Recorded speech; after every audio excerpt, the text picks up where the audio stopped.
a few extra minutes. Now, yesterday we did Wealth Wednesdays at the Juice Bar, Juices for Life in Brooklyn. Mm-hmm. And it was great.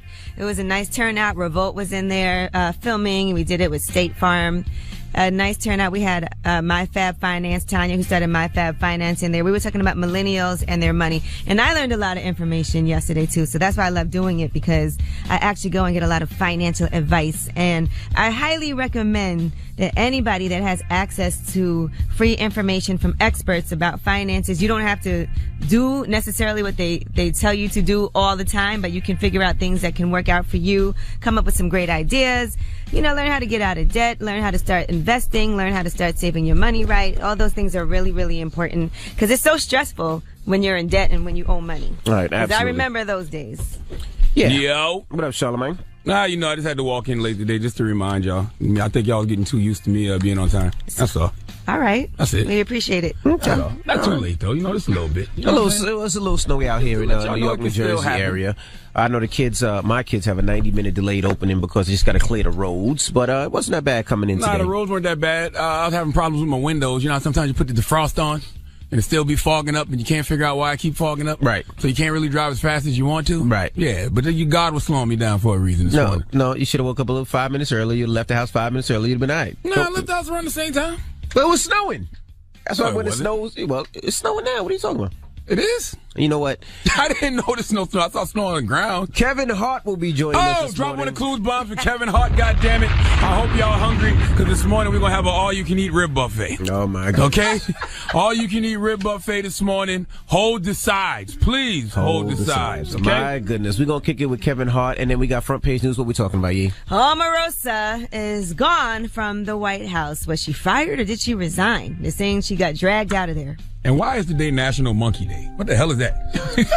What does that even mean? You gotta have love for the monkeys, too. Man, please. It's the Breakfast Club. Good morning. V. Angela Yee, Charlamagne the Guy. We are the Breakfast Club. Now, tonight in Thursday Night Football, the Broncos take on the Colts. Now, Omarosa. Yes, Omarosa. She was... okay, according to her camp, they're saying that she resigned from the White House. Mm-hmm. And... There was a lot of drama allegedly between Omarosa and his chief of staff. So apparently, she had a lot of access allegedly to Donald Trump, and he wasn't happy about that. Now, sources close to Omarosa are saying she started thinking about resigning back in August after the Charlottesville riots because she did not agree with how Trump handled the crisis, and she had an issue with Donald Trump saying there were good people on both sides, because obviously we all have an issue with that. Well, that's what Omarosa PR team's saying. That's what the white people saying. I'm telling you what. Yeah, we're gonna get to that. Also, his endorsement of Roy Moore was the last straw for her. This is all according to Omarosa's team. Yeah, right. Now, according to other White House sources, they're saying that she was fired after she tried to get an audience with the president following Moore's loss, and that she frequently bumped heads with John Kelly, and that, she would talk to Trump every other day. They're saying they had to, So they cut off her access. Basically drag her out of there. Yeah, they said they had physically drag her out, but they said before that they had cut off her access to Donald Trump. Can you imagine that if you work for somebody and they say your access to them is denied? Can you imagine that, working for somebody like that? But didn't she get married and then she tried to take pictures at the White House and they had to kick her out of there? There was a problem with that at one time? Yeah, it's not a reality. Well, it is a reality show. What am I saying? Donald Trump tweeted out, "Thank you, Omarosa, for your service. I wish you continued success." So that was his statement so far. So I guess she's doing her first interview this morning, by the way, with Good Morning America. So we'll make sure we get you some of that information. But here is how Angela Rye reacted. I'm going to do what you can't do and what April and Simone are too good of people to do, and that's just going to be petty for a minute. Ah! Oh, Angela. Oh, bye, Angela. girl. Oh, bye. Angela. Bye, honey. You have never represented the community. You are skin folk. We don't own you like Zora. Goodbye. Good riddance. Goodbye. Deuces. Angela, you know I have much love for you, but you know what? I don't delight in anyone's demise. I'm not delighting in her demise. I wish her the best, but Drop one of the clues bombs for my petty ass sister Angela Rye. Now, the Secret Service tweeted out, reporting regarding her being dragged out of the White House is incorrect. They said she was not physically removed. She wasn't dragged. She was pulled. It's a difference. Well, they didn't physically remove her at all. So I don't know exactly what happened, but I'm sure we'll hear her side of the story. And I know Donald Trump, I'm sure, will have more to say about this. The crazy thing is, why did they even tweet that out? Like, people would care whether or not y'all dragged her out, pushed her out, threw her out like Uncle Phil did Jazzy Jeff. Nobody cares how y'all got Omarosa out the White House. Well, she out. Okay. My goodness. All right, now a Kentucky lawmaker, Dan Johnson, he's the one that actually compared Barack Obama and his wife to monkeys. He ended up killing himself. He shot himself on a bridge, and that is because he was accused of sexually assaulting a former member of his church. It was actually a friend of his daughter who claimed that he assaulted her in the basement of his house. Oh, my goodness. Look at God. Back in 2013 now. He posted a note on his Facebook before he committed suicide. He said, the accusations from NPR are false. God and only God knows the truth. Nothing is the way they make it out to be. I cannot handle it any longer. It has won this life, but heaven is my home. So it's not the truth, but instead of proving it's not the truth in the court of law, you decided to kill yourself? That sounds like you're guilty. And that's the same person who called Barack and Michelle monkeys? Don't feel sympathy for him. None at all. Look at God. Drop on the clues bomb. Today is a glorious day, ain't it? Man, today is a good day. Why today is such a good day? Well, Kevin Hart will be joining us next time. Drop on the clues bomb for Kevin Hart. That's family. That's what. Today is a goddamn good day. It's been a great week. Man. Let's go. All right, well. The air smells fresher. Sun ain't even out and it's shining bright. Oh, that's the Febreze? That's the Febreze. Woo. My goodness. Woo. Don't poke your lips up like that. God again, is bro. so good. Look My at goodness. God, man. God is everything, ain't he? All right. Man. Up next, damn, that Febreze is strong. Get it off your chest. Does that say Febreze? Did you see that The Rock tweeted us about this Kevin Hart interview? The Rock tweeted us? Yes. What did The Rock say? He said, have fun, ask Kev why he insists on calling our brotherhood a bromance when I refer to it as two dudes just doing manly cool-ish. Damn. We could I wish I'd have saw that. Let me tweet him back and say, Rock, when you coming up here so we can wax poetic about it? He tweeted me because I retweeted okay. FM 98 WJLB. Well, tweet him back and say, when can we wax poetic about Tyrese Darnell Gibson? Oh, my goodness. Get it off your chest. 800-585-1051. If you're upset, you need to vent, hit us up right now. Or if you want to spread some positivity, phone lines are wide open. It's The Breakfast Club. Good morning. The Breakfast Club. This is your time to get it off your chest, whether you're mad or blessed. Say it with your chest. We want to hear from you on The Breakfast Club. So you better have the same energy. Hello, who's this? This is Shakia. Good morning, Cousin Envy. Good morning. Good morning. Get it off your chest, How mama. are you? I am okay, Charlamagne. First of all, I got to say, I love your sweater that you got on. I mean, it's absolutely the bomb. Oh, I thank love you. it. I love it. He didn't even know what he had on. He had to look up. I did. Thank you.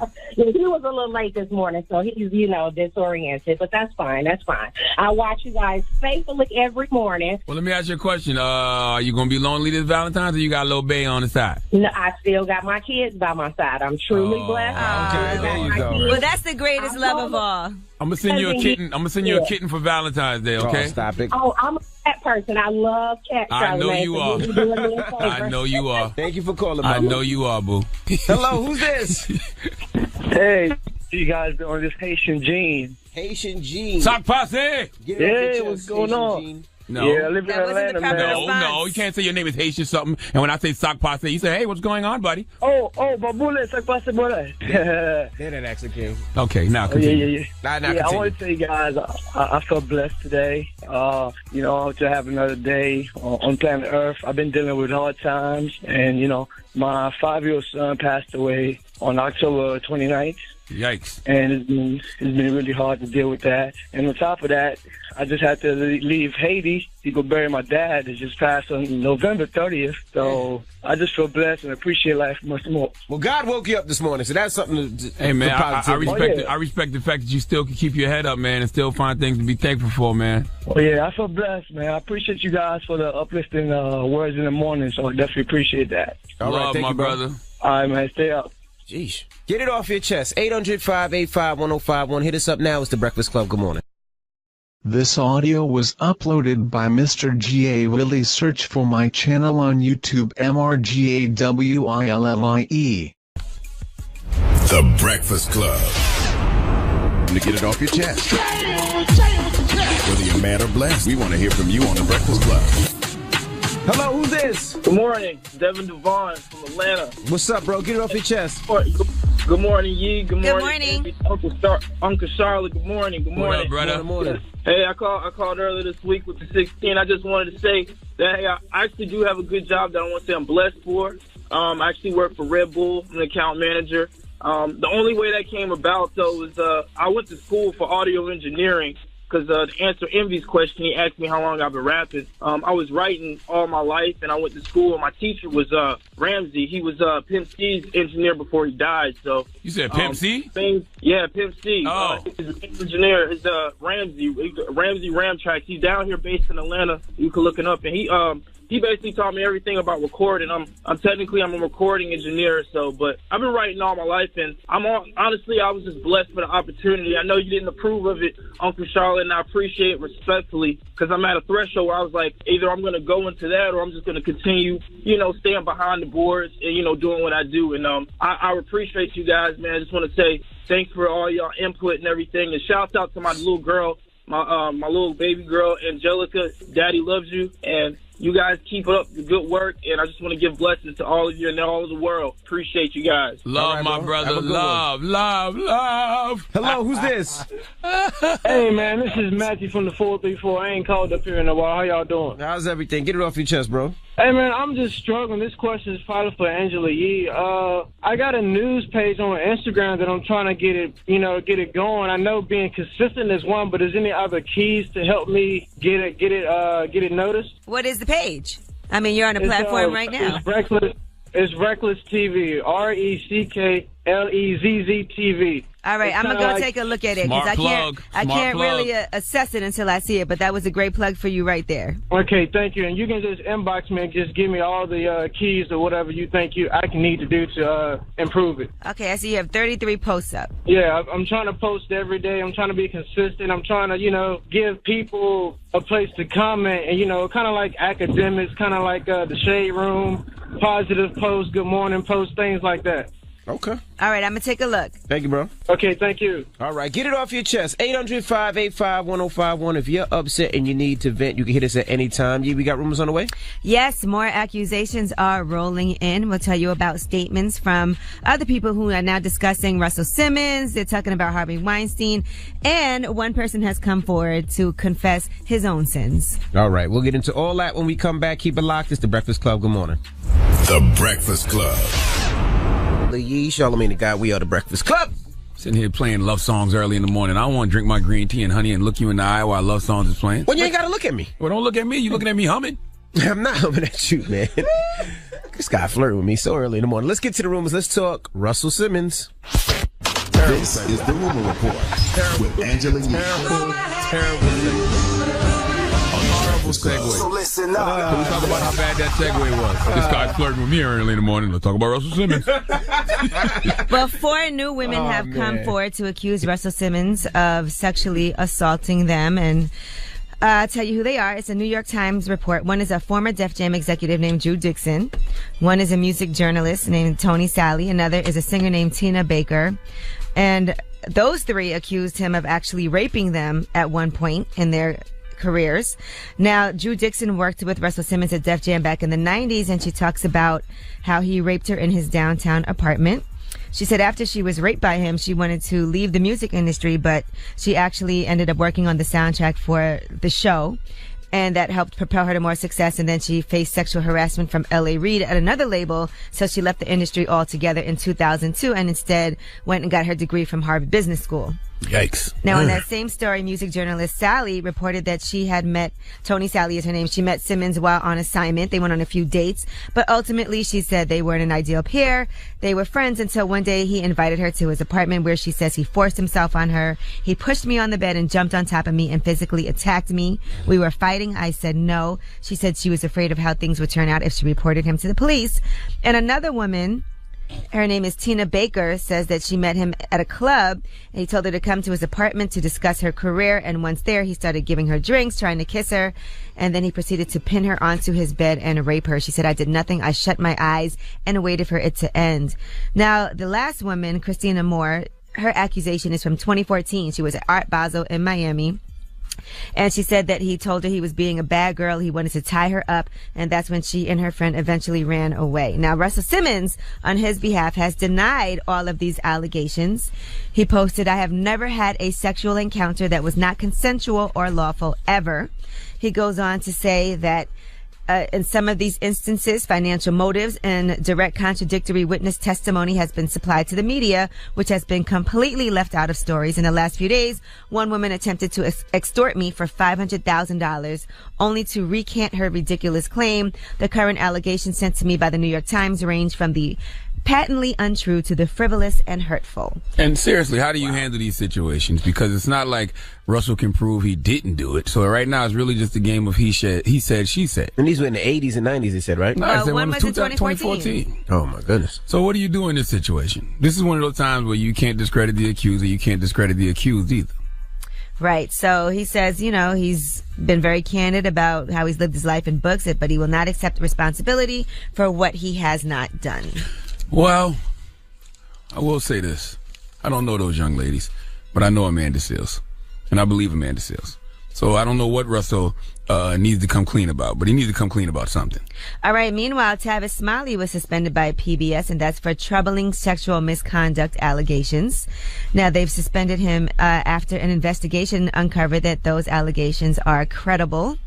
He also has a star on the Hollywood Walk of Fame. He's a veteran in this business. Now, according to PBS, they said effective today, he is indefinitely suspended. They've also suspended distribution of his show, period. They engaged an outside law firm to conduct an investigation, and they interviewed witnesses as well as Tavis Smiley and found that there were multiple credible allegations of conduct that is inconsistent with their values and standards. What are these investigations? I want to know what the investigations are. They interviewed people that work there. And they said in that case they had witnesses there. They had witnesses. Yes, who were people that worked I just want to make sure they're doing thorough investigations, okay? I just don't want it to be a world where people can make accusations and allegations and then they get the boot. Well, PBS hired an outside company, which I like. I thought that was smart. Yeah, they said they hired an outside company. And other people have text messages and pictures that they have as evidence as well. Damn, man, PBS? So what if it happens to LeVar Burton? Would you believe that LeVar Burton was doing this to women during the Reading Rainbow Times if this happens? Listen, you never know who did what. All right, well, I'm Angela Yee, and that is your rumor report. We have a lot more about that coming up. But up next, Kevin Hart will be joining us. We'll kick it with Kevin Hart. Drop one of clues bombs for Kevin Hart.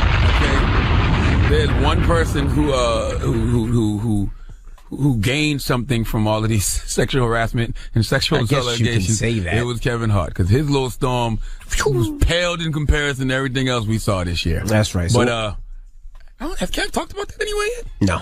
Oh, okay. First time for everything. That's right. We'll talk with Kevin Hart. All you can eat rib buffet opens up now, people. Don't start. All right. All you can eat rib buffet opens up now. All right. Hold the sides. All right. It's the Breakfast Club. Good morning. This audio was uploaded by Mr. G.A. Willie. Search for my channel on YouTube, MRGAWILLIE. WWPR. Charlamagne the Guy. We are the Breakfast Club. We got a special guest in the building. Friend to the room. This is our guy. He's sitting in the chairs he bought us. That's right. Kevin Hart, ladies and gentlemen. Too. What's going on? Kev, what's up, my brother? Nothing. I'm admiring the chairs that y'all finally decided to use. We got a lot to get to. We're going to talk about all the movies and all that other stuff. Talk about it all, man. Well, let's get the bullshit out the way. Whatever you want to talk about. Okay? Before y'all start, I want y'all to know I have my Invisalign tray in. So if I have if my S's don't come out right, I don't want y'all to think I'm sick. Spit coming in there. I don't want y'all to think that. Well, first of all, thank you for the money you donated to Change for Change, too. Yeah, did y'all get it? The 50 grand. We got that wire. You got a lot for us, Kevin. The wire came through. I sent it in. I said it and then forgot about it. 3 days later, y'all reminded me. Hey, Kev, just want to make sure you remember what you said. Thank you, sir. Yeah, guys, I'm sending it now. Because you got a lot of flack for those chairs, too. People kept saying, when are you going to send the chairs? When are you going to send the chairs? People will jump on your ass for anything. Go on, Charlamagne. Get your Speaking of jumping on ass. Can't say that. Get your out the way, man. Go ahead. Speaking of jumping on ass, what was you thinking earlier this year when you got caught cheating in Vegas? Hey, brother, Mr. Irresponsible. It's beyond irresponsible, okay? If you want to get to it, Charlamagne, then I'm going to let you get what you want. Now, there's no way around it. The best way to do is just address it right on. You got to just say exactly what it is. That's Kevin Hart in his dumbest moment. That's not the finest hour of my life. With that being said, you make your bed, you lay in it. Okay? So you can't even say, what were you thinking? Because you weren't thinking. You can't say, Kev, what was you thinking when you did it? That's where the false reality comes in to a up. Yeah. You don't plan to go to jail. You do some then you get locked up and go, goddamn, I'm in jail. That was my fuck up. Regardless of how it happened and what was involved and that I can't talk about, I'm guilty. I'm wrong. Me being wrong, I'm going to face the music. I'm going to go home. I'm going to address it. I'm going to make my wife full aware of what's going on and the situation that I have now put us in. And I'm hoping that she has a heart to where she can forgive me and understand that this is not going to be a reoccurring thing and allow me to recover from my massive mistake. That's what I'm trying to do, not only as a man, but within teaching a lesson to my son. If you do something wrong, stand in front of your wrong. Don't run away from it. This was Dad's wrong. Now, how do you deal with it at home? Charlamagne and I have been through similar situations. What you mean similar? You got caught cheating, okay? I said similar situations. That was similar. What, you running for candidate? This man's goddamn went real PC. What are you talking? You talking about the same thing? Similar. We say similar. Okay, good. Now, how do you deal with that at home? Is everything smooth, or every once in a while you might get a smack in the back of the head? No, your woman is not a rug. You're not gonna walk over your woman's back. It's a cold house. It's a very cold house for a minute, and rightfully so. Yeah, absolutely. I'm sure there's good days and bad days. There's good days, there's bad days. Here's the difference, though, okay? F***ing up and trying to recover from a f***up because you realize what you almost lost. See, that's the real difference here. You know, I don't feed into, the people. Granted, I am very much in front of the world. I am in front of everybody. I am on a platform where I have volunteered to put my life on display. So I'm never going to complain about the negative that comes from it. But the reality is, Kevin f***ed up again. Oh, my God, again. No, I didn't. I didn't f*** up my first marriage. Stop it. Stop the talk. I don't like people bringing up my first marriage. I left my first marriage. I got a divorce. I filed. I'm the one that said, I don't want to do this anymore. I'm not happy. The infidelity was because we were both off. We're done. So I walked away from it. If you read the book, you see that. You know that. People that are really following me and invested, you know that. That's not f***ing up. This time, granted, I f***ed up. I'm like, I gotta repair this because this is what I want. This is my foundation. This is my wife, my kids. I worked for this. There's 9+ years into this. God damn. All right, babe. This is bad on all accounts, but I gotta fix it, and I'm gonna work to fix it. That's the difference. As a man, when you want to work to fix it and you want to fight for what you have. Now, if you f*** up and you're like, all right, look, it is what it is, and there's a level of high disrespect afterwards to not recover from, then you're in a different ballpark. And I think as a woman, when a man cheats, you're always thinking, well, he doesn't love me, but that's not the case. Because the guys in this room can attest, it has nothing to do with our women. But for us, it's hard to grasp, like, why? You know what I mean? As a woman, you're like, but I do everything for you. We're in love. Everything's perfect. I will never try to debate and go back and forth with the levels of emotion, the understanding that a woman needs to know for why something happened. I get it. Women are women, men are men.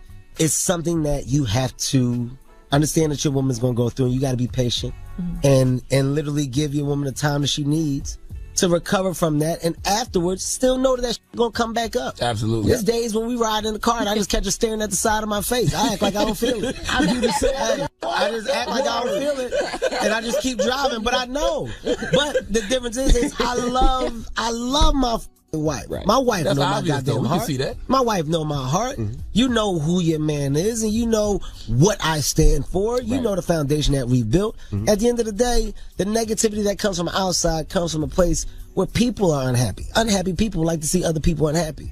So when you get people throwing negative shit at you, negativity loves company. Now, what was you drinking that night that I can stay away from it? Because there was one part of that video. You was in the bed and somebody looked like they was taking a picture of y'all. I can't even get into status behind the whole thing. Like, it's a real federal investigation. And like I said, regardless of that, I'm not even going to throw it to that. I'm wrong. I don't want people thinking I'm like, yeah, man, and that's why there's no excuse. I shouldn't have been in the situation. I shouldn't have did it. I can't put all the blame on you, though. The levels of that will come out, people are going to be like, oh. Where was Wayne? To stop some of it. Wayne, listen, where were you? I was by myself. I was by myself. Keep out that situation. No team, nobody. I was supposed to be, where was we supposed to be at? I was supposed to be in Barcelona. But the terrorist attack had happened that morning. Right. So the bomb goes off, Boom. Oh, I'm not going. I'm chilling. My wife was, and she was out. She was with her family. She's out of town. I'm by myself. I'm like, yo, I'm going to Vegas. I'm by myself. I don't call him until the next day. I jump on the jet with my boy. I'm there literally. Silly Willy. My security don't get in that night. It was on the whim, on the fly. I'm telling you, when this breaks down, you're going to be like, oh my God.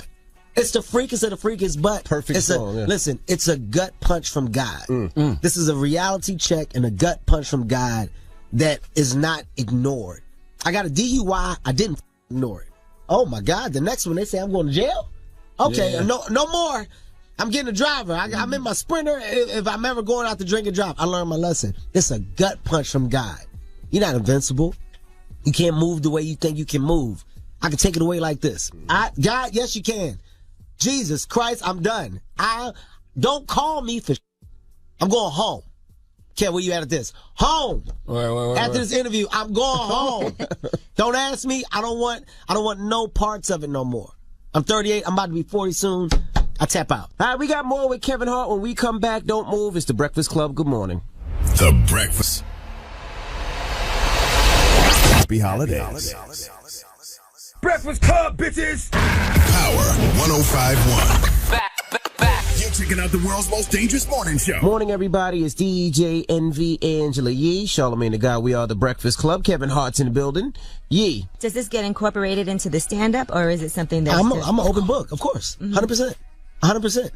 I'm not. Here's the thing. I talk about things because I don't want people to ever have a chance to say about me that I never said. That's right. Live your truth so nobody can use it against you. You're not going to have information on me to where I go in places and I'm uncomfortable. Now, was that conversation with your wife telling her that you want to talk about this on your thing? Because now it reintroduces feelings every city. Well, that's different because that's not a bad conversation. You know, in no way am I ever disrespectful or demeaning to her.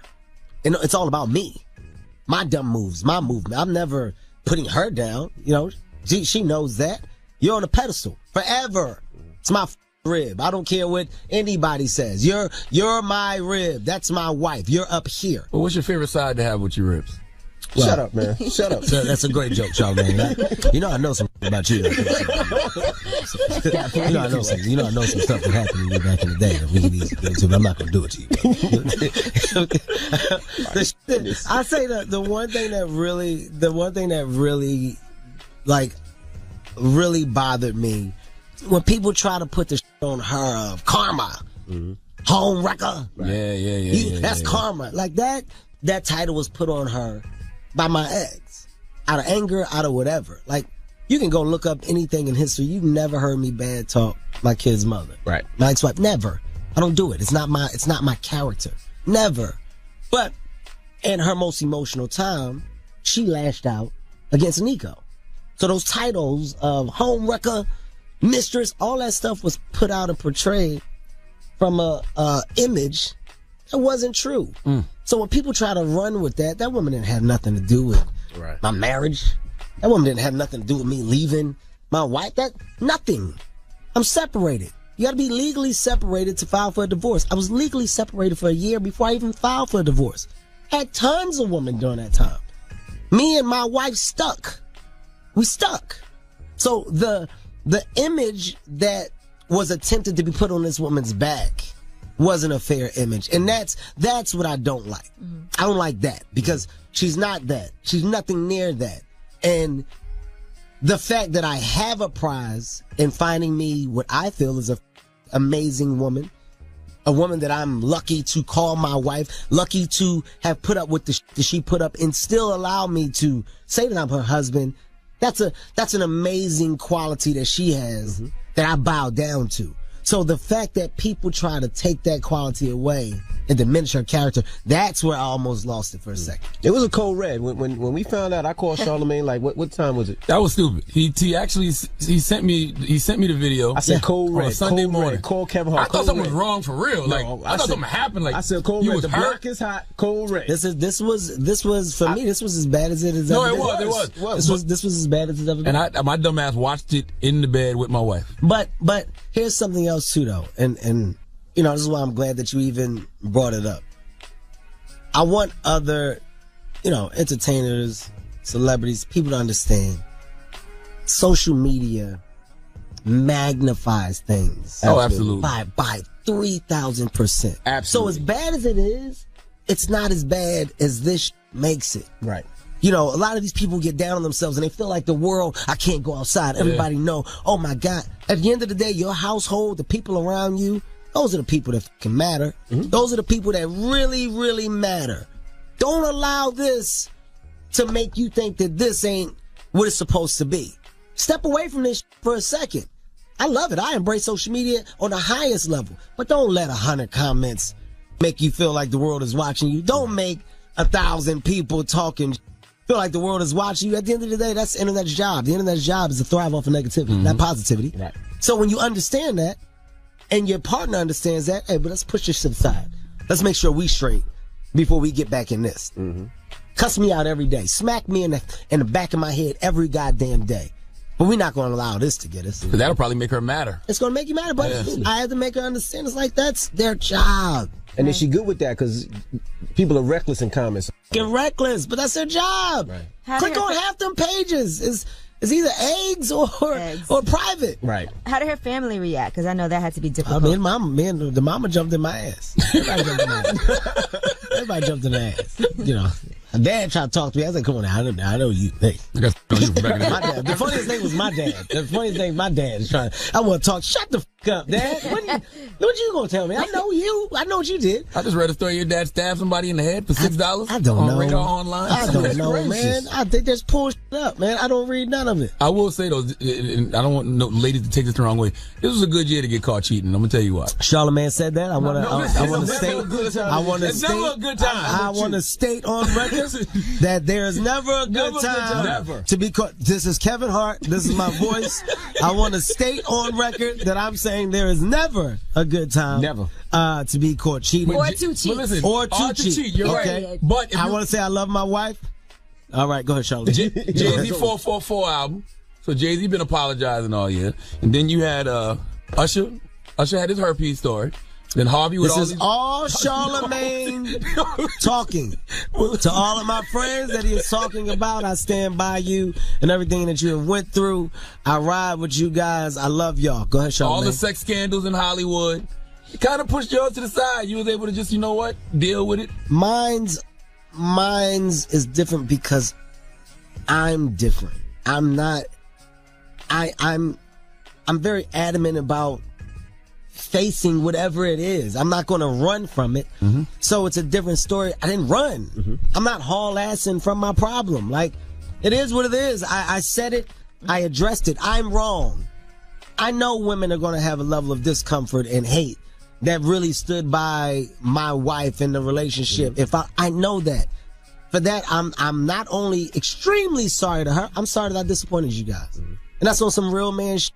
I'm the one that had to walk into a baby shower with whoa. You talking about some whoa. Hey, you talking about the goddamn lava tank? Whoa. The baby shower. You talking about the women lined up on the wall that I know that are in my house on a regular basis. You got to walk through that with the Denzel and Glory when the knew this was coming, and he got that.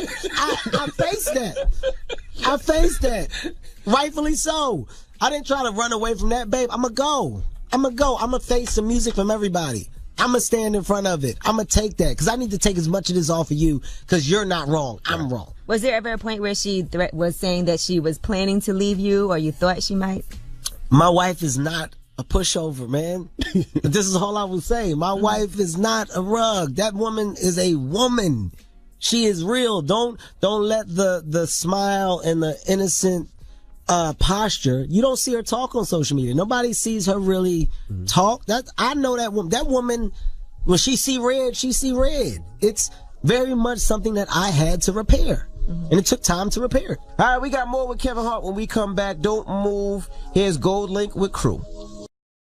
This audio was uploaded by Mr. G.A. Willie. Search for my channel on YouTube, MRGAWILLIE. Angela Yee, Charlamagne the God. We are the Breakfast Club. We have Kevin Hart in the building. Charlamagne? You know how I know it's no joke in your house? Because every now and then you'll let the grays flourish. And I'll be like, boy, Kev going through it. Hey, listen, man. Listen, that's, you know, when you knew you was going to get an ass whooping and you still had to go home? Like you know how scary that is? Like, you know you're going to get up, but you're like, I ain't got no place to sleep tonight. I gotta go in there. That turn of the door, it's all levels of fear. And I mean, look, I'm a comedian, so I'm always going to find a way to joke about things, or, you know, to find a positive and a negative. The real positive in this, I swear to God, on my kids, on all of my kids, Heaven, Hendrix, Kenzo, I'm a better man. I'm a better man because of the light bulb that's off, that has went off right now, was the one that was supposed to go off. Because this line, this straight line that I'm walking on now, there are no moments to be off balance. There are no more shots. There are no more chances. I'm done. Right. I'm on some grown man different where if it doesn't involve my family, I'm not interested. And it's easy for people on the outside looking in to say, oh, if that was me, I would have did this, or if that was me. But I will say, witnessing firsthand, Envy going through Walmart, dude hit her twice. Somebody, you gotta leave him. Bitch, shut up. You with Troy. Troy been whooping your ass. I saw it, like, we trying to tell you that's a complete thing. And you telling my wife she need to go? Like, the people that lend advice, you're like, what the huh? What are you talking about? You and Andre. Andre been selling drugs for 17 years. What you talking about? Andre, he got you locked up. What you talking about? You serving 5 years for Andre. You talking about my wife need to leave? I'm legal and successful. What you talking about? Yeah. Everybody's got bad advice, man. I notice even when you get in trouble, people can't wait to take shots at you. And I'm like, come on, we know Kev. Of course. Like, yeah, come on. I mean, look, we talking about it. All right, Michael Blackson. Here's an example. That's a perfect one. Listen, I'm from Philadelphia. Mike is from Philly. I love Michael Blackson. So Mike really from Philly? I think so. Well, he's been here, but he put the African accent on. And this is show you how classy I am. Okay, because you're a comedic brother and a friend. He went through his darkest time. Hey man, that's unfortunate. I don't want to see Mike go through that. This is me having a conversation with my friends. I hope he beats it. Mike turned into the Instagram model that just shows her ass that's looking for likes. That's what Mike turned into. Mike turned into that guy. Yeah, Kevin Hart, what? Mike, I'm your guy. If you don't know me, I get it. I'm supposed to be your guy, but now you're looking for likes because the conversation of Kevin Hart drives attention to you. So now you put your relationship with me in jeopardy because you want to capitalize off of a Kevin Hart cheating scandal? That becomes your bits. Okay, Mike, I guess. Now I was gonna ask that because I guess at that point you fighting for your relationship, so nothing's funny to you. No, listen, you know what though? It's not that it's nothing funny. It's the people that talk. As a man, I could you just go. You go, huh? Listen, people was hitting me like, you gotta give Kev Donkey of the Day. Two things. Number one, Kev, my man. Number two, I can't give a man Donkey of the Day for cheating. Because I've been there. You know what I'm saying? I don't like the false reality. Like Joe Budden did a podcast on it. Joe, you was on Love and Hip Hop with 30 different relationship scandals, Joe. And Joe's been alleged to beat a bunch of women. Joe! But I'm not going to throw them somewhere. I'm like, Joe, I got nothing but love for you, though, Joe. I'm going to go ahead and let it pass. You know why? Because I'm different. I lose respect for the men that you know. I know you and I know what you've been through.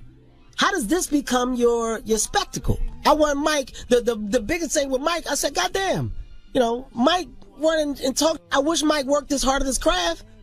Mike, I want to see an hour special from you. I hope this promotes you so we can do an hour special. I want to fund it, Mike, because it ain't coming no time soon. Let me fund it. Well, you're a petty cancer. But I'm saying, that's a petty cancer right. That's a petty cancer right there. But that's me saying, you know what? If my drastic situation has sparked the creative juice in you for you to get better, I'm going to applaud you for it, and I hope it continues. And when you do get to that point, still going to help you. I'm still going to help you. In particular, one of the main things for me was that a lot of people were saying things to a woman who's pregnant at the time also, and I think that's a really insensitive time to try to go in on her. That's part of the movie. People want to see the bad movie. Yeah. Oh my God, the story of She Lost the Baby when Kevin that's a great, oh my God, that movie. Jesus Christ. Oh. Oh like my she's God. already going through a lot, but then on top of that, she's pregnant. Oh my God, but I would love, oh my God, what if, ooh, that's going to make this movie good. People want to see the movie, but if you're an individual, man or woman that has the understanding and mindset that people are just negative. Not everybody. But I'm going to tell you the worst thing in the world for a woman that's unhappy and miserable is to surround herself with women that are happy. That's the worst thing in the world for a woman that's unhappy. No relationship, no foundation. I'm not happy. All these happy bitches around me. Look at all these happy bitches with their men holding hands, doing things every goddamn day. I don't like it. The minute that one of those things get to cracking and falling apart, the unhappy woman is the first woman to get in your ear. Look, girl, you need to get, this is sad. I want company. I'm unhappy. I want company. I want more unhappy people. That's the reality. If you get that and you understand that, it'll never bother you, man. Is there people that you gonna cut off because of this? Like, no. Like me just saying that about Mike was just to make an example. Yeah. I'd like people to know. I got nothing but love for Mike. He's still from Philly. He's still a comedian. I still have Mike from Philly or Africa. Hey man, who knows? What I'm saying is that I'm still Kev with a good heart. I've heard the accent, and I've heard it drop in the same sentence and come back. I never brought attention to it, but I'm still here for him. Like, I got a network, Laugh Out Loud. Like, I would love to get you to come on and do some I'm still that guy. Well, we had another comedian up here, and it was Gary Owen. Say you owe say you owe some money. Goddamn right I owe him that money. I owe Gary $2,000. Well, you don't want to pay Gary. Gary. I owe Gary $2,000. Gary, he makes me feel like I'm running from him, but I actually like forget. Right. And he'll just send me like a text. Hey buddy, I'm out, man, just thinking about you and the $2,000 you never sent me. And I'm like, you, Gary. No, I'm actually, I have to give Gary his money. Gary Owens is a good friend, man. I'm a big fan of him. And you know what? I gotta pay Gary his bet. He said he called you during this time and he spoke to you, and then at the end of it, he said, don't forget, you still. But those are the people, like, that's what I appreciate. Yeah. You know, like, call me, talk to me. That's us. That's what we're supposed to do. That's your real friends. When you hit the fan, he's supposed to call you and go, hey, jackass, don't know what's going on, man, but what the hey, I see your work, though. Like, he got a, that's a real friend. You don't ignore. Gary went straight to the point. Hey, man, this is up, man. I hope you good. Keep your head up, Cam. But, you know you still owe me that money, so tell me, you gotta respect that's beautiful ignorance, man. I love Gary for that. All right, we got more with Kevin Hart. When we come back, we're going to push rumors back a little bit and talk to Kevin Hart some more, so don't move. It's The Breakfast Club. Good morning. The Breakfast Club. Rumor has it. Talk to me. All right, in less than 3 minutes, usually we have the rumors, but Kevin Hart's still here, so we're going to kick him more with Kevin Hart when we come back. It's The Breakfast Club. Good morning. Breakfast Club, we have Kevin Hart in the building. Charlamagne? Now, are you wrong because you're wrong or wrong because you got caught? That's a great question. There was a moment in my life where I moved as a man, and you move effortless because you think it's nonchalant. It is what it is. Granted, in my marriage now, no, I didn't move the way that I was moving it once upon a time. No, I wasn't reckless the way I was once upon a time. But this is wrong because I had what I wanted. I had what I wanted in a foundation at home, in a family, in a comfort zone. I worked so hard to get here. I built this brand. We sit on the fruits of my labor. Oh my God, I'm as happy as I want. What the f am I doing? It don't get better. That's why it's wrong. Yeah. So 100% in this case, it's wrong because it's wrong. So Kevin, what was the conversation that you had like with your daughter as opposed to what you had to tell your son? My conversation with my kids, why I love them so much. My daughter, God, man, it's so scary because she's 12 and she's 12 going on 25. Kids are on the internet. Kids see everything. There's no way to protect your kids from that. I had to sit my daughter down and have a real talk. Here's what Dad did. I'm wrong. Here's why. I mean, a real talk. What was her reply? Oh, my daughter had every right to be upset and be hurt. She loved Nico. That relationship is a real relationship. They are close. Yes, honey. I understand, but understand, Dad, I love you and I know your heart, but you're wrong. Like a real talk. I praise my kids. for having the understanding to know when something is wrong. They took the father title away for a second and just realized wrong. And we had to address it. There was me talking to my wife, there was me talking to my kids, and there was me talking to my wife and my kids. There was several conversations. The son conversation different. I remember I confronted my dad for cheating, and my dad said, one day you'll understand. Hey, your son is different because your son gonna ride with dad, no matter what. Your son is just, he's little you. So the lesson for my son, which is what I'm constantly preaching in the house, you know, my son got a bad habit. If he get a bad grade on the test, he hide the grade. I don't get mad at him. I explain to him why that's worse than getting a bad grade. You hiding the grade is 10 times worse than getting a bad grade, because that means you're accepting the bad grade. That means that you're willing to hide this and never repair it. You don't want to fix it because you don't want nobody to know about it. So you just going to keep hiding bad grades. That's how you get dumber and dumber. I said, the real man in you should get that grade and hold it up like this and face whatever's coming. Because now you're only going to get better because you're not going to want to face whatever you faced before. So when I'm teaching those lessons and then I come home with my version of a bad grade, I can't hide it because now my son ain't going to respect what I got to say. Right. So I stood in front of it. My book is called Life Lessons. God damn it, I'm full of them. I'm full of them because I find them in whatever I do. I truly believe that we are all writing a book. And in that book, you got good chapters, bad chapters. The ending of that book is something that you control. Do you recover from all this or do you not? Is it a downward spiral that keeps on spiraling out of control, or is it an upward goddamn swing to where you got it together?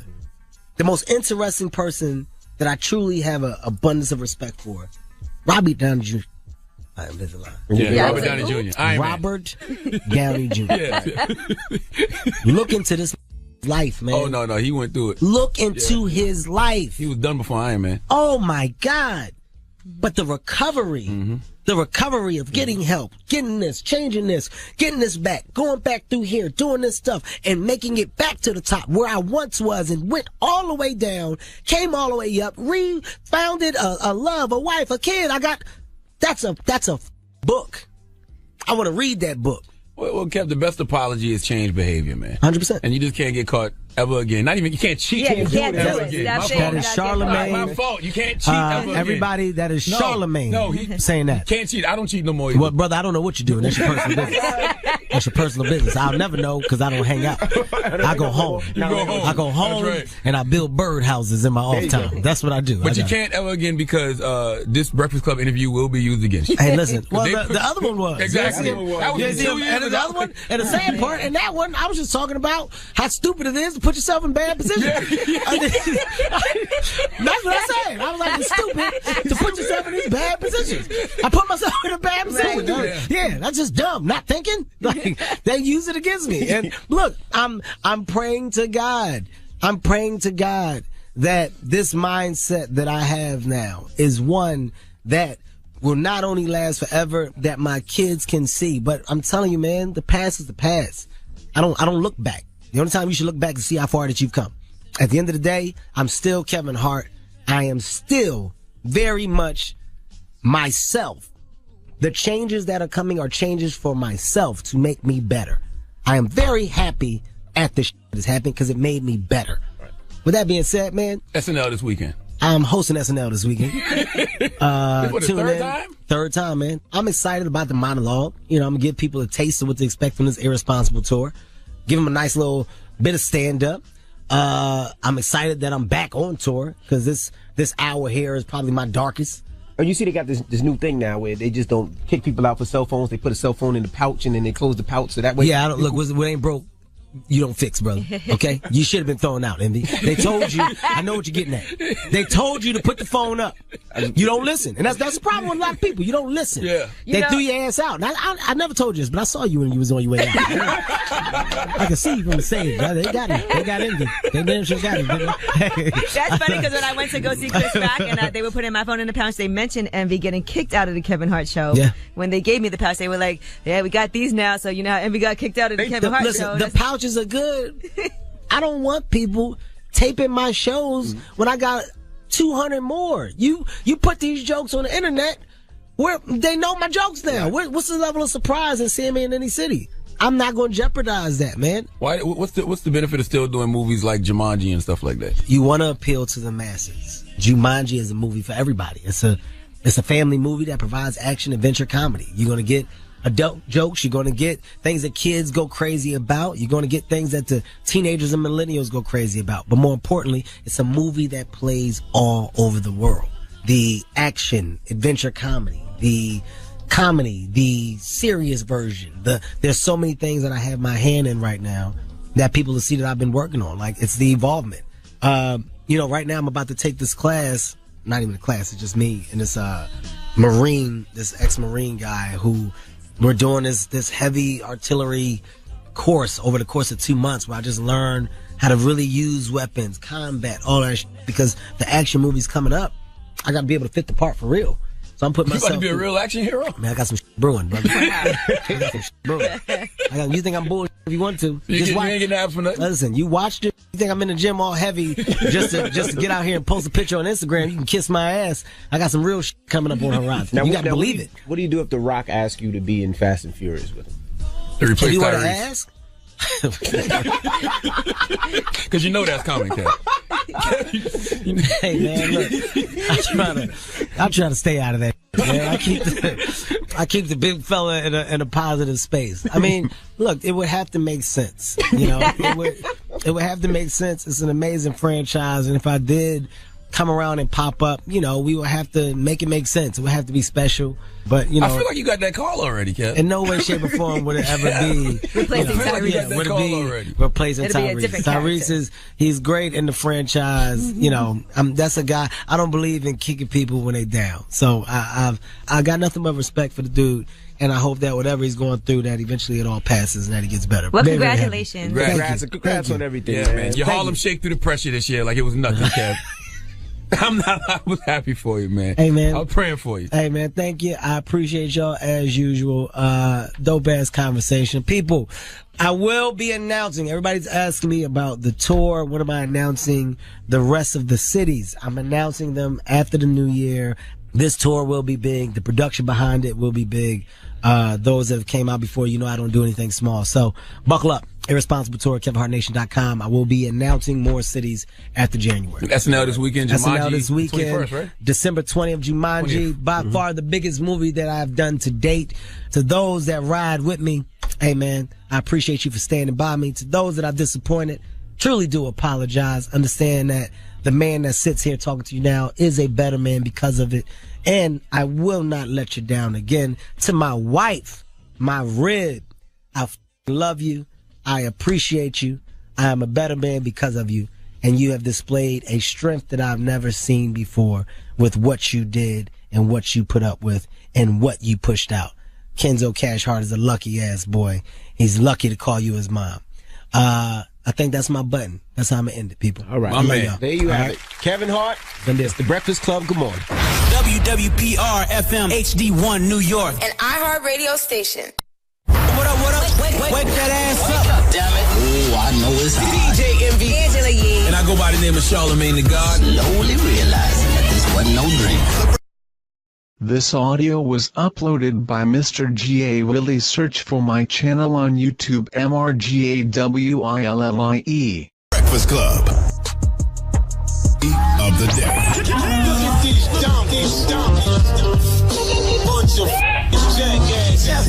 For the donkey of the day. That's pretty funny. Charlamagne the devil.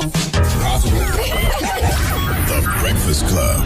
Hey, Donkey today for Thursday, December 14th goes to NBA Hall of Famer Charles Barkley. Now, Charles Barkley called in the ESPN Radio's Golic and Wingo show yesterday, and he was asked about LiAngelo and LaMelo Ball signing one-year contracts to play basketball in Lithuania. Let's hear what Charles Barkley had to say. He represents everything that's bad about sports. It's all about him. I just feel bad for those kids because, everybody talk about he might be a good father, this and that. No, he's not. He's just exploiting his kids. He's all about big baller brand. He has no foreseeable talent.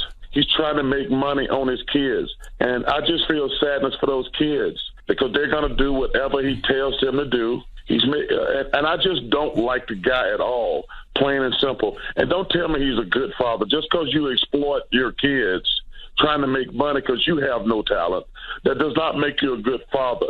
I can't tell you how much this disgusts me, all right? Charles Barkley, you should be ashamed of yourself. First of all, I have no idea why some of you Negroes are so invested in LeVar Ball and his family losing. I don't get it. I don't understand it. It makes absolutely no sense to me. That man is betting on himself, betting on his family, trying to establish his own brand so he can be Nike, so he can be Adidas, so he can be Reebok, instead of just working for them. And some of y'all Negroes really have a problem with that. How can you say this man is exploiting his own kids? How can you say this man is trying to make money off his own kids? Let me ask you a question, Charles. What is LeVar doing that a white agent wouldn't be doing, or a white manager, or the white executives at these sneaker companies? Would you be more comfortable with them being exploited by white corporate executives? Would you be more comfortable if white corporate executives was making money off them? I'm really confused by this. He said LeVar is trying to make money off his kids because he has no talent. What talent do these white corporate executives have? Huh? The NBA, these sneaker companies, these sports agencies are all full of talentless executives making money off people way more talented than them. Why is it business as usual when the white executives do it, but exploitation when LeVar is doing it? Can somebody please ask Charles Barkley the difference for me? Because I really want to know. All right? Charles Barkley said LeVar Ball is all about the big baller brand. So what? So what? The man explained to you why he wants to start his own brand and why they didn't just run out and sign an endorsement deal with a sneaker company like everybody else does. It's simple math. He talked about it here on the Breakfast Club yesterday. Let's hear it. Coming from the hood, how hard is it to turn down the money that I'm sure is offered to you by sneaker companies? Because it's not hard to turn down if you got a bigger vision. Gotcha. See, these guys just tell you, okay, we're gonna give you $10 million. They don't tell you they made $500 million off you. Mm. So now when they give you a 50% raise and give you $50 million, you be like, oh shoot, they done paid me. That's why they all get stuck at that endorsement deal at $200 million. Oh, they're gonna give you $20 million to start. 5 years go by, you do something. Now they say, you know what, we're gonna give you $200 million. Not telling you, we made that in the first year. I feel like this model is something that would change the relationship between NBA players and sneaker companies forever. Because I feel like this could have been done. Oh, it's going to be changed. Yeah, that's all we want to do is set that ripple effect, man. Instead of just running in this same lane that everybody been in for the longest. What's the problem? So you mad at that man because he's playing a legacy game? Because he's trying to set his family up to be wealthy for a long time by attempting to be the next big sneaker company instead of being the next big Negro signed to a sneaker company? How can you say he's trying to make money off his kids when I'm sure he's already turned down endorsement money from sneaker companies? If it was all about the money, he would have gotten an endorsement deal already, but he's playing the long game. Legacy, legacy, legacy. Why is that a problem? Now, this is what I hate more than anything. Say what you want about this man's business decisions, but how are we going to keep saying this man not a good father? Listen to what Charles Barkley had to say about LeVar's father and his skill set. First of all, I wish there was a place farther away from America they could send him. I would never leave my kids over there. If he's a legit father, he should stay over there with those kids the entire time. That would prove something to me. You know, people want to say he's a great father. Well, stay over there with those kids. I would never send my 2 teenage kids to Lithuania and then show back up in the United States the next day. I would stay with my kids if I was a good father. What evidence do we have to say that LeVar Ball is a bad father? He's a bad father because his son is listening to him? His kid's not on drugs, they're not selling drugs, they're not out robbing people, they're not in and out of jail. As long as we've been hearing about this family, the worst thing we've heard about these kids is Jello stealing a pair of shades out of a store with his teammates at UCLA. We haven't seen these kids be disrespectful to people. I mean, other than Lonzo disrespecting Nas a little, but you know what I mean. All right, all these young boys are getting paid to do what they love to do, which is basketball. LeVar has instilled discipline and work ethic in those boys to get them to this point, and we say he's a bad father? We are begging these young boys to not listen to their dad. As much slack as black fathers get for not being in their kids' lives, now we have a black father who is micromanaging his son's lives, and people have a problem with that. Charles, LeVar don't have to prove nothing to you. That man has been raising these kids, feeding these kids, guiding these kids since birth, got them to this point, and now all of a sudden he has to stay in Lithuania to prove to you that he's a good father. Well, who are you? These niggas, man. Now, here's the thing that really disappoints me about what Charles Barkley said. Listen to this. And I just don't like the guy at all. Plain and simple. Play that again, man. Play that one part again. Please. And I just don't like the guy at all. plain and simple. You just don't like the guy at all, plain and simple. He said he just don't like that guy.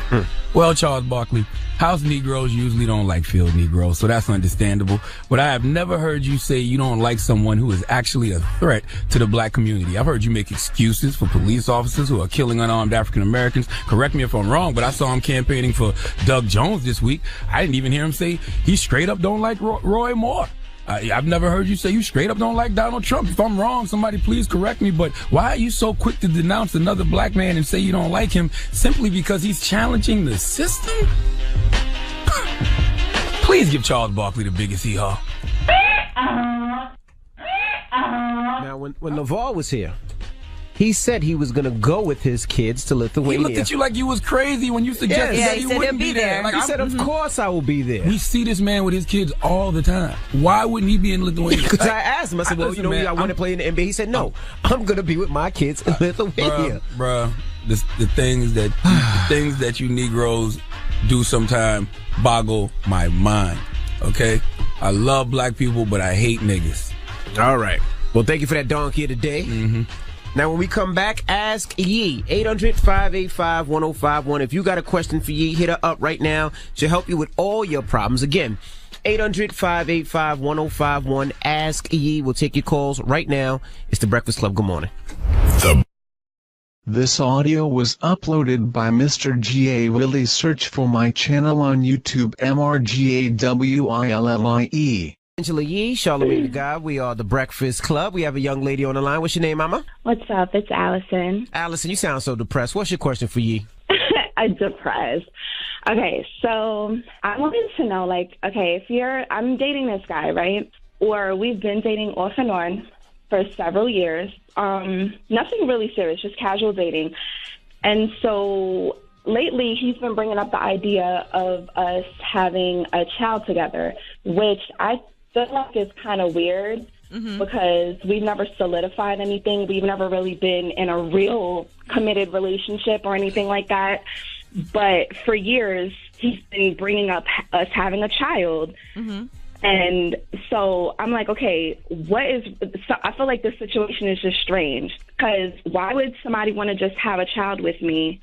But so the problem is this: y'all have never had a discussion about your relationship. You guys are just F buddies, right? Not really. We don't even F around like that. I mean, we dated like once upon a time years ago, and it was never really anything serious. But throughout the years, it's been like 7 years. So throughout the years, we always run into each other. We bump into each other. Like, we'll go out, we have fun, blah, blah, blah. And we go our separate ways. We live our lives. But somehow, we always come back together again. And, we talk, sometimes we hang out, but we don't really mess around like that anyway. So all right, here's the real question. Do you like him like that? Do you want to be in a relationship with him? Actually, I do. I wouldn't mind taking it there with him. Okay, so before he starts talking about discussing having a child together, maybe what y'all need to do is have a discussion, a real one, about what are me and you doing. I don't want to discuss having a child with you. I would rather know where do we stand with each other before we even get to that part. We never even seriously dated. True, and I tried that approach. So I was like, okay, recently he was like, oh, you're gonna move back because I moved out of the state. So he's like, all right, you're gonna move back, and we're gonna we'll figure everything out when you get here. So I'm like, what? What do you mean figure things out when you get here? I'm like, but we have to have a plan for this type of thing. But he's like, no, we don't need to plan. Sometimes you just need to do things and just get it done. Okay, but that doesn't sound like that's how you do things. No, that is not the way I do things. I'm like, no, we need to have a plan. This needs to be clear and solidified.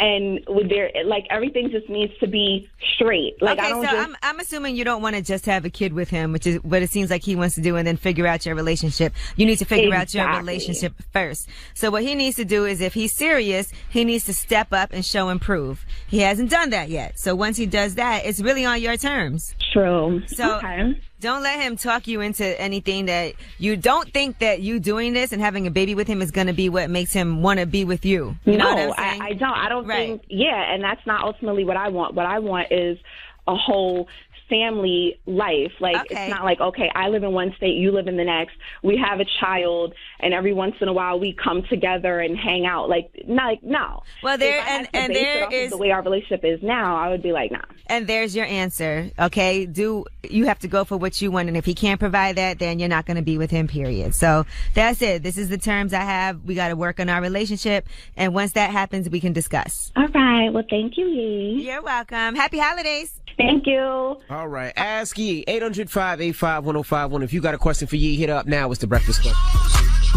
Rake it up. Well, time. We are the Breakfast Club. We're in the middle of Ask Yee. 800-585-1051. Hello, who's this? Austin? Yep, I'm right here. Oh, boy. What's up, Austin? What's your question? Yeah, so my question is like, how to deal with, like, jealousy issues, things like that. Okay, be specific. Tell me what happened. All right, so I was hanging out with a friend the other day. A friend or a girlfriend? I was hanging out with my girlfriend the other day. And why did you just call your girlfriend your friend? I'm sorry. I'm sorry. I'm tired. It's been a long night. Okay. But yeah, I was hanging out with my girlfriend the other day, and my friend came in, and they started like having a thing over the table and everything like that. And, so I actually just left the restaurant. Having a thing? What is having a thing? Well, they started like hitting on each other, like, flirting with each other. Yeah, exactly, flirting with each other. And I just said at that point, like, I can't take that kind of shit. So I just walked out. I smoked a cigarette. My friend Dan came out and I talked to him. He said he was apologetic about the whole thing, but ever since then, I can't get this jealousy feeling over him. Okay, so when you said they were flirting, like exactly what happened? He reached his hand over. So this is your friend. Why would he do this? I have honestly no idea. I was honestly so drunk at the time, I have no idea. But so was everybody drunk or something? Yeah, everybody was drunk. So he reached his hand and he puts a number on a napkin. Put the number on the napkin. He slipped it to her, and then she slipped it back. And I had no idea what the hell it was. Maybe it was just a joke. I was thinking it was maybe a joke or something like that. I found out that it wasn't actually. So they exchanged numbers. Yeah, I did. So actually what happened was she actually got me up out of my seat, and she said, hey, listen, your friend just gave me my number. And I'm like, are you okay with that? I'm like, no, I'm like, I'm all right with it as long as it's friendly. Wait, why would your friend be talking to her on the phone? Well, yeah, exactly. And why would you say you're okay with that? Well, yeah, why would I say I was okay with that? Well, maybe to look out for my best interest. All right, Austin, I'm confused about what's going on here. So do you feel that your girlfriend was wrong for what she did? Yes, I do feel like my girlfriend was wrong for what she did. So what are you wrong for? I am wrong for letting that whole thing happen. But she willingly did this. Outside, when me and Dan smoked a cigarette, I said, what you did in there was up, and I'll never be able to forgive you. I didn't want to make a scene in front of everybody else, but the jealousy thing, now I have this big hole in my head about being jealous about it and shit like that. Well, okay, Austin, I don't know if this is necessarily a jealousy thing. This sounds more like they both did something crazy that is inappropriate. Right, yeah. So I don't know that you have a jealousy issue, or if this is just something that was dead wrong on her part and on his part. Yeah, no, but what I'm saying is how do I get over the jealousy of them hanging out together now? Oh, so now they're together. Yeah, now they're together hanging out. Okay, I didn't realize that. So you're not with her, and now they're hanging out with each other. Well, it sounds like you got to cut a couple of people out of your life. Yeah, let's get to the bottom, because he's all over the place. I didn't even know that's what we were getting to. Okay, sounds like you got to cut some people out of your life. That's not your friend if he would do something like that to you in front of you, and clearly you're not with her anymore. So I don't know if it's a jealous. I understand that it hurts, and that's going to just take some time for you to be able to repair that, because that's whack. That was your friend, and that was your girlfriend, and now there's a hole as far as people that you used to hang out with and talk to. But understand that they're toxic, and they'll probably do something crazy behind each other's back or in front of each other again. So really, that's not anybody you need to be around. You need to find somebody that's respectful to you and to your relationship. All right. Well, but that's good luck, bro. That's just going to take some time. time. Whoa, that was the slowest conversation. Ask Yee, 800-585-1051. If you got a question for Yee, you could call her anytime. And get to the point. Please. We got I didn't even realize that's where that was going. I fell asleep. We got rumors on the way? Yes, we are going to talk about Warren Sapp, find out about what he has to say about these sex toy accusations and peeing in front of a coworker. All right. All that and more. Keep it locked. It's the Breakfast Club. Good morning. The Breakfast Club. This audio was uploaded by Mr. G.A. Willie. Search for my channel on YouTube, MRGAWILLIE. There was nobody, no one that run. Come into my mind and where would you love me? Won't you love me? Nobody want to hear no beige ballads in the morning, okay? All right, unless they come from Chris Brown or Drake. Nah. All right. Morning, everybody. It's DJ NV Angela Yee, Charlamagne the Guy. We are the Breakfast Club. Yes. Let's get to the rumors. Let's talk Omarosa. Listen up. It's just in. All the gossip. The Rumor Report. Gossip. With Angela Yee. It's the Rumor Report. The Breakfast Club. Well, Omarosa is no longer working at the White House. Well, her departure is actually effective January 20th. Now, there were rumors that she was fired, but then, according to her sources on her side, she has decided to resign. The rumor is also that she resigned because she was not happy with some decisions that were made in the White House after Charlottesville, the whole endorsing Roy Moore. But Omarosa did do an interview exclusively with Michael Strahan at Good Morning America, and here is what she had to say about whether or not she resigned or got fired. I resigned, and I didn't do that in the residence as being reported, and I wanted to make the 1 year mark. That was one of the goals that I set out to, and then get back to my life. So you resigned, you weren't fired as being reported? I like to hear all of these interesting tales, but I have to tell you that they're 100% false. The assertion that I would do that in front of 600 guests at a Christmas party, and no one has reported that except for one individual who has a personal vendetta against me. And so I have to tell you, completely false. All right. In addition to that, you know, what is it true that she decided to resign because of certain things that were happening and the White House's reaction to them? Here is how she responded. Because I am serving until the 20th, I have to be very careful about how I answer this.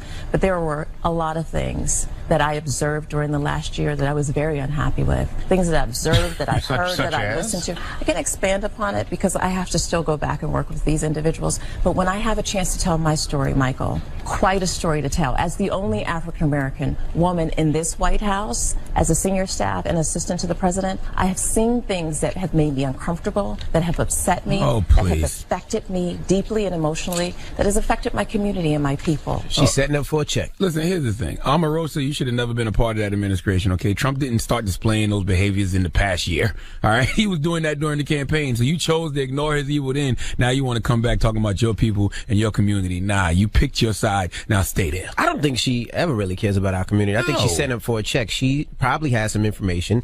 They're not going to want the information. They cut the check. Be quiet. You'll never hear from her again. This is a sad state, though, because we told y'all this. We tell y'all this all the time. It's not about Republican, Democrat. It's not about conservative, liberal. It's about good versus evil, right versus wrong, God versus Satan. Omarosa picked the wrong side. You on the wrong side of history, boo. Now you gotta stay there. And as far as her being denied access, because, you know, they said they cut off all her access, she replied to that as well and said that that's because when you resign, there's certain classified information that you're not privy to anymore.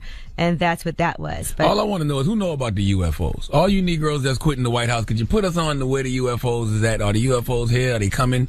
Huh? What's going on at Area 51? That's all I really care about at this point. All right, now let's get to Warren Sapp and these allegations against him. Now, there were rumors of sexual misconduct, and he is denying certain things. For instance, he says he never urinated in front of an NFL network, you know, the woman that is actually pressing charges against him. And here is what he had to say about urinating in front of her. I come off the set, hit the bathroom door, it opens. She's in there steaming or whatever. I'm like, out, Jamie, got to go to the bathroom. She's like, Warren. I'm like, Jamie, got to go to the bathroom. Now I'm going to the toilet because there's only a toilet in this thing because all of us have to use this bathroom. It's the only bathroom in the whole stage where you can go to the bathroom over there. So I'm going. I hear the door close behind me, and she yells to me, your office can't be. But she was not in the bathroom. I was not urinating in front of her. I walked in, asked her to leave. She left. She yelled what she yelled through the door, talking about that's her office. It can't be your office.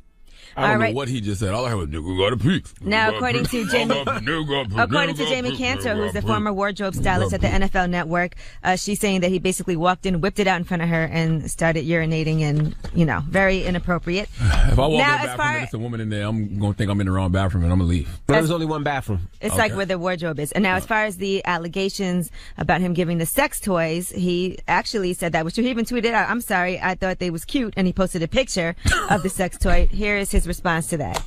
No, the sex toys are little vibrators that, and I have a picture of one that my man makes at screamino.com. My man had made a little novelty thing that kind of looked like mascara things that are like a lipstick and an eyeliner and different things that are little toys for ladies. So I showed him the picture and said, "Look what my man made. Oh, bring us some." So I brought some. So that's it. So he's saying they asked for him. Yeah, and he's saying his friend actually makes these little vibrators. He thought they were cute. And then he posted them. All right. I'm just giving you all the updates on what's happening. What is wrong with us, man?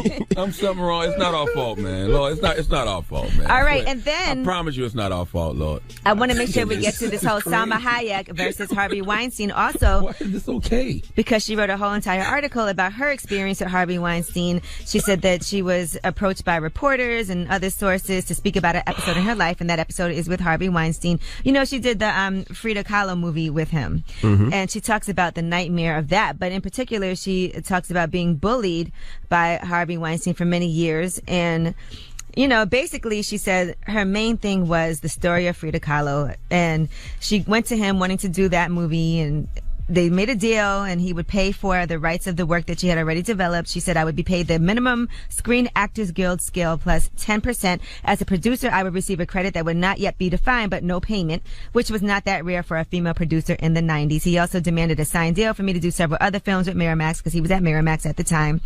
Now, she said once she signed on, she didn't care about the money. She was just excited to work with him and that company. But she said, little did I know it would become my turn to say no. No to me taking a shower with him. No to letting him watch me take a shower. No to letting him give me a massage. No to letting a naked friend of his give me a massage. No to letting him give me oral sex. No to my getting naked with another woman. No, no, no.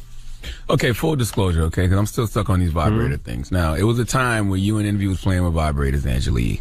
I think y'all need to go ahead and put that out on the table now in case this comes back to haunt one of y'all in the future. Now, we all know Envy was playing with vibrators. It had nothing to do with me. I was nowhere around when that happened. I just remember y'all passing a vibrator around on the plane. Somebody put a vibrator in somebody's bag? Envy put a vibrator in my bag. What happened? And we actually have the evidence of that on Twitter. What happened? I need to know what happened. What happened? Because I remember waking up and the vibrator was by me on the plane, too. And I don't know how that got there. I don't know who put it there. All I know is you and Angelique was playing with a vibrator one time. So before any scandals break out at the Breakfast Club. I don't know how a vibrator got by you. I don't know. I wasn't part of that vibrator. Okay, so what happened? Tell a story. I don't know. Oh, fine. I'm going to tell it later then. All right. Me too. I'm coming. Right. You coming? Okay. Either y'all tell it now or I'm going to tell it later. What happened? I don't know. Envy put a vibrator in my luggage. Yeah, in her luggage. So when she went through airport security, they would pull it out and embarrass her, but it never happened. Wow. Instead, you ended up using it and then getting exposed. Wow, that did happen. Okay. See, that didn't happen. I'm just trying to get the story out. That was the night it happened. Okay, now all right. I'm Angela Yee, and that's your rumor report. Makes perfect sense. You know what? I'm just trying to put all our dirt on the table. Don't dildo shame up here, okay? Don't put dildos in your female co-worker's luggage, Envy. Or your male co-worker either, for that matter. When your male co-worker falls asleep on the plane, don't put it by me. What? Where should he put it? Where should he put it? See, you guys joke too much. See, nothing's Revolt. We'll see you tomorrow. The problem. The People's Choice Mix is up next. 800-585-1051. What is the Breakfast Club? Good morning. She had a lot of access, allegedly, to Donald Trump, and he wasn't happy about that. Now, sources close to Omarosa are saying she started thinking about resigning back in August after the Charlottesville riots because she did not agree with how Trump handled the crisis.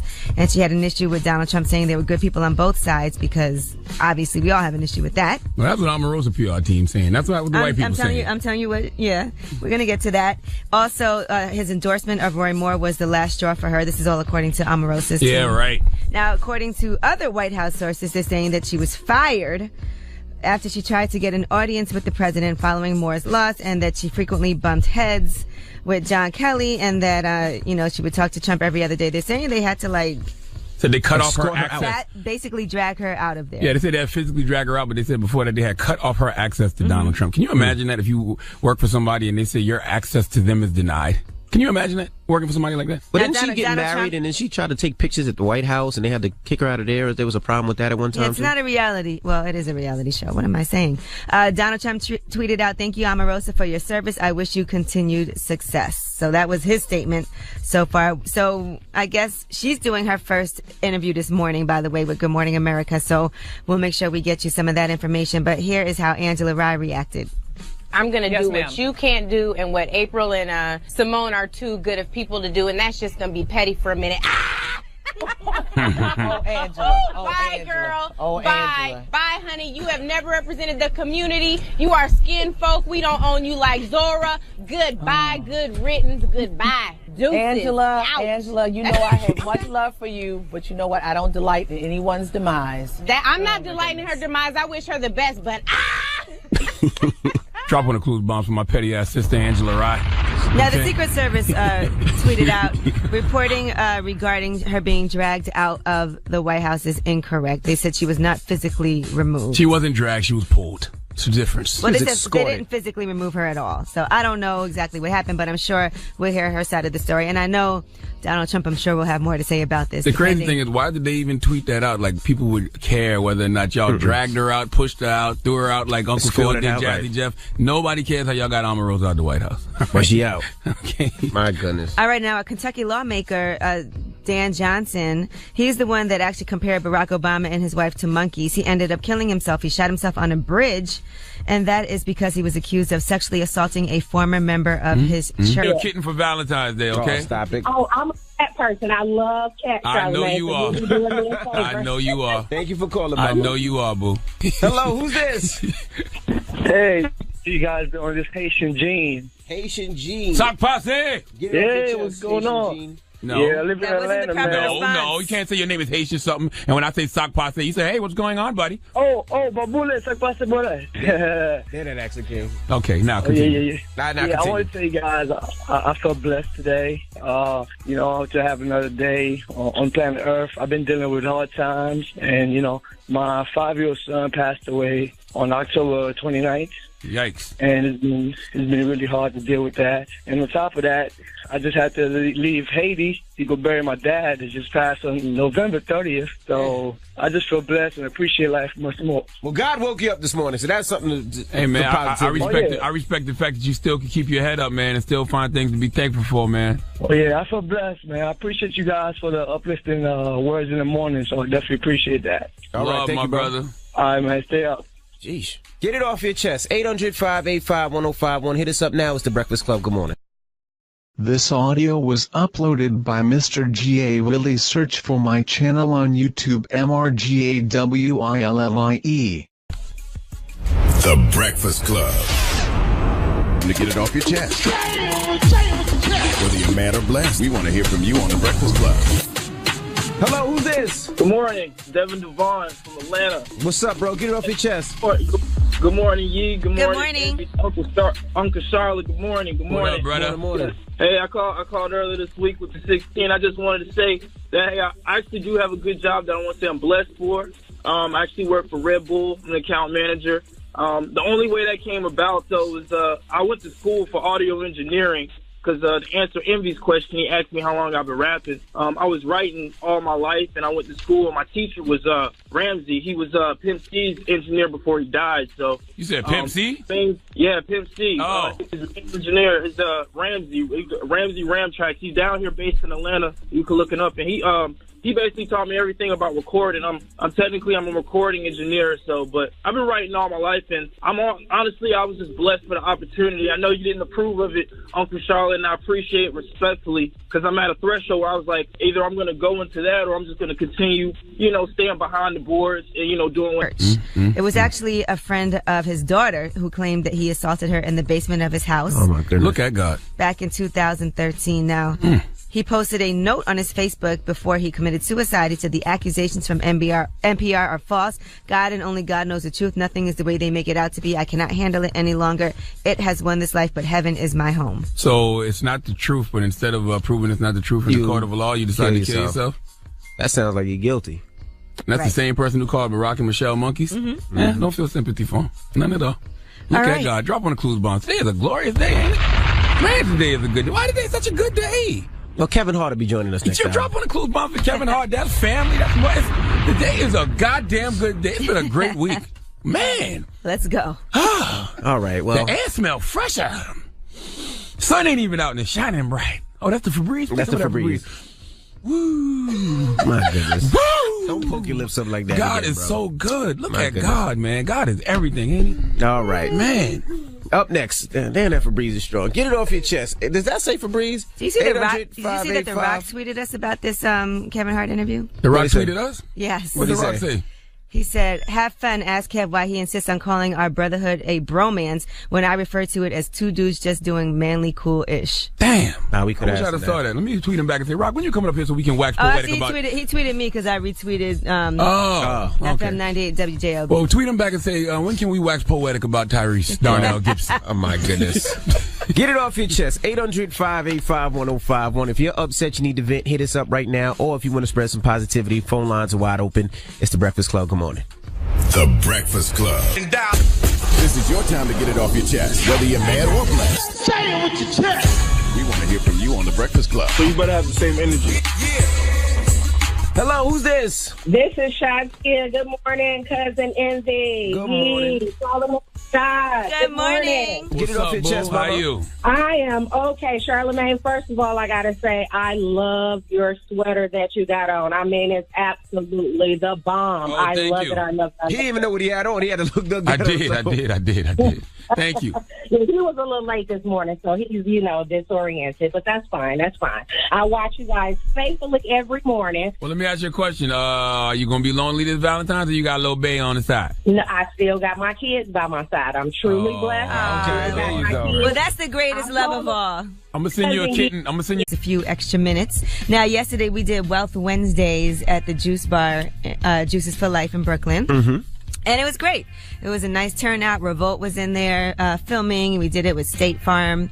A nice turnout. We had MyFab Finance, Tanya, who started MyFab Finance in there. We were talking about millennials and their money. And I learned a lot of information yesterday, too. So that's why I love doing it, because I actually go and get a lot of financial advice. And I highly recommend that anybody that has access to free information from experts about finances, you don't have to do necessarily what they tell you to do all the time, but you can figure out things that can work out for you, come up with some great ideas, learn how to get out of debt, learn how to start investing, learn how to start saving your money right. All those things are really, really important, because it's so stressful when you're in debt and when you owe money. All right, 'Cause absolutely. I remember those days.